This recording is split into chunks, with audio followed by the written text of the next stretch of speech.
మీరు spine surgery చేయించుకుంటే మీ స్పైన్లో metal screws rods పర్మనెంట్గా పెట్టే ఛాన్స్ చాలా మటుకు ఉంటుంది. కానీ అసలు ఆ మెటల్కి నెక్స్ట్ వచ్చే 10 ఏళ్లలో 20 ఏళ్లలో కానీ 30 ఏళ్లలో కానీ ఏమవుతుంది? ఎంఆర్ఐ మెషిన్ లోపలికి వెళ్ళినప్పుడు మ్యాగ్నెట్స్ ఆ మెటల్ని బయటకు లాగేస్తాయా? ఎయిర్పోర్ట్ సెక్యూరిటీలో ప్రతిసారి మిమ్మల్ని ఆపుతారా? అసలు ఆ మెటల్ సీక్రెట్లీ మీ బ్లడ్ని పాయిజన్ చేస్తుందా? ఇలాంటి చాలా సందేహాలు మీకు ఉండొచ్చు. నేను ఒక స్పైన్ సర్జన్ని.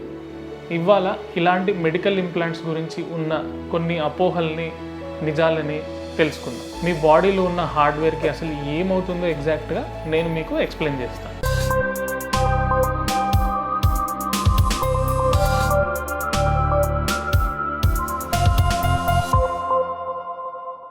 సర్జరీ అనగానే చాలామంది పేషెంట్స్ ఫస్ట్ నన్ను అడిగేది, సార్ మేము మళ్ళీ ఎంఆర్ఐ తీసుకోవచ్చా?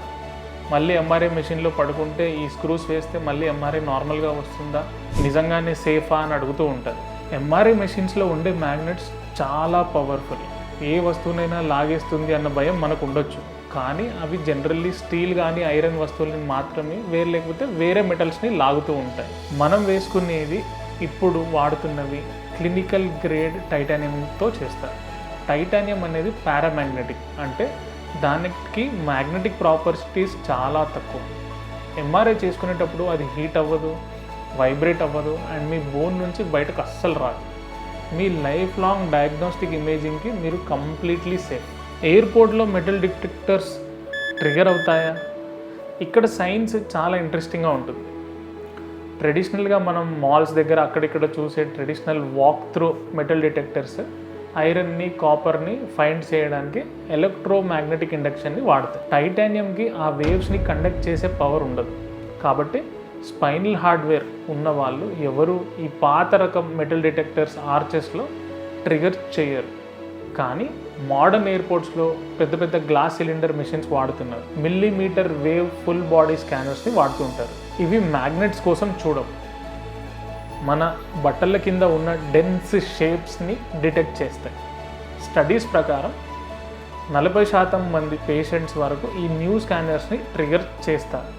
ఎస్పెషల్లీ మన స్కిన్కి దగ్గరగా ఉండే మెటల్స్ని మాత్రం ఇది డిటెక్ట్ చేసే అవకాశం చాలా చాలా ఎక్కువ. సో లోపలికి వెళ్ళే ముందే మీ సెక్యూరిటీ ఏజెంట్కి ముందే మీ సర్జరీ గురించి చెప్తే మీ స్క్రీనింగ్ అనేది చాలా తొందరగా అయిపోతుంది.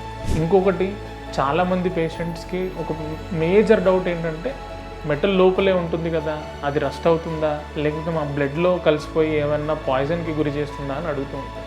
మనం వాడే ఇంప్లాంట్స్లో టైటానియం అనేది గోల్డ్ స్టాండర్డ్. ఎందుకంటే ఆక్సిజన్ తగలగానే అదొక మైక్రోస్కోపిక్ ఆక్సైడ్ లేయర్ని ఫామ్ చేస్తుంది. ఇది ఒక ఇన్పెనిట్రబుల్, అంటే లోపలికి దూరలేని షీల్డ్ లాగా పనిచేస్తుంది. బాడీ లోపల రస్ట్ పట్టకుండా ఆపుతుంది. ఎన్ని సంవత్సరాలు ఉన్నా కూడా మీరు బెండ్ అయినా ట్విస్ట్ చేసిన microscopic metal wear and tear జరిగినా కూడా మీ బాడీ టిష్యూకి ఎలాంటి ఇన్ఫ్లమేషన్ లేకుండా ఆ చిన్న చిన్న టైటానియం పార్టికల్స్ని యాక్సెప్ట్ చేస్తుంది. కొన్ని రేర్ కేసెస్లో, అంటే <1%, ఒక స్పెసిఫిక్ మెటల్ అలర్జీ వచ్చి అవసరమైతే ఈ ఇంప్లాంట్స్ తీయవలసి వస్తుంది. మెటల్ అనేది మీ అనాటమీలో ఒక పర్మనెంట్ పర్ఫెక్ట్లీ సేఫ్ పార్ట్ లాగా ఉండిపోతుంది. మన స్పైన్లో స్క్రూస్ రాడ్స్ ఉన్నంత మాత్రాన మన లైఫ్ అక్కడితో ఆగిపోతుందా? యాక్టివ్ లైఫ్ ఉండదా? ముందులాగా పనిచేయాలన్న డౌట్స్ కూడా చాలా వరకు ఉంటాయి.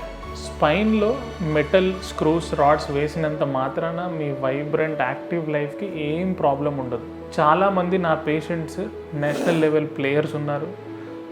వాళ్ళు మళ్ళీ తమ ఆటల్లో మళ్ళీ పాల్గొంటున్నారు. కొందరు డర్ట్ బైకింగ్, అంటే బైక్ రేసింగ్ కూడా చేస్తున్నారు. కొందరు గోల్ఫ్ ఆడుతున్నారు. చాలామంది ట్రెక్కింగ్ కూడా వెళ్తున్నారు.